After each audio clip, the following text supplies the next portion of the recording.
सर्वात मोठी बातमी, शेतकऱ्यांच्या हक्काचे पाणी अडवणारे अधिकारी आता तरी सुधारणार का? म्हैसाळ योजनेतील मनमानी कारभाराविरुद्ध शेतकऱ्यांचा संताप, युवा नेते बयाजी लवटे.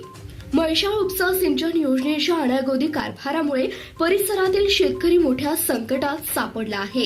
सांगोला तालुक्यातील घेरडी येथील देवकतेवाडी परिसरात पाईपलाईनला 7 ते 8 ठिकाणी मोठे लिकेज असून गेल्या 1 वर्षापासून तक्रार करूनही संबंधित अधिकारी जाणीवपूर्वक दुर्लक्ष करत असल्याचा गंभीर आरोप युवा नेते बयाजी लवटे यांनी केला आहे.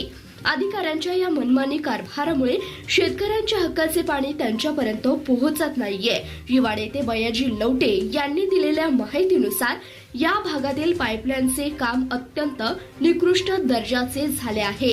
पाईपलाईन चुकीच्या पद्धतीने टाकल्यामुळे तसेच ठिकठिकाणी लिकेज असल्यानं पाण्याचा दाब मिळत नाही आणि पाणी पुढे प्रवाहित होणं अशक्य झालंय.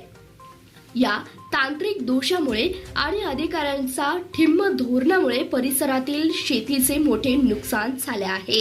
गेल्या वर्षापासून स्थानिक शेतकरी आणि लवटे यांनी संबंधित विभागाच्या अधिकाऱ्यांकडे वारंवार पाठपुरावा केला आहे. लिकेज दुरुस्त करण्याची मागणी केली, परंतु अधिकारी याकडे सोयीस्कर दुर्लक्ष करत आहेत.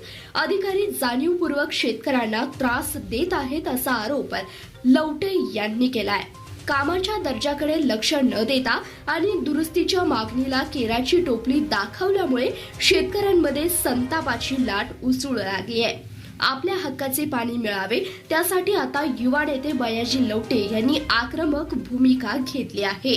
जर लवकरात लवकर पाईपलाईनची दुरुस्ती केली नाही आणि पाणी सुरळीतपणे पोहोचले नाही तर तीव्र आंदोलन छेडण्याचा इशारा त्यांनी दिलाय. या प्रकरणी संबंधित अधिकारी आता काय भूमिका घेतात आणि शेतकऱ्यांच्या समस्या सुटतात का याकडे सर्वांच्या नजरा लागल्या आहेत. धन्यवाद. पाहत रहा CBS न्यूज मराठी.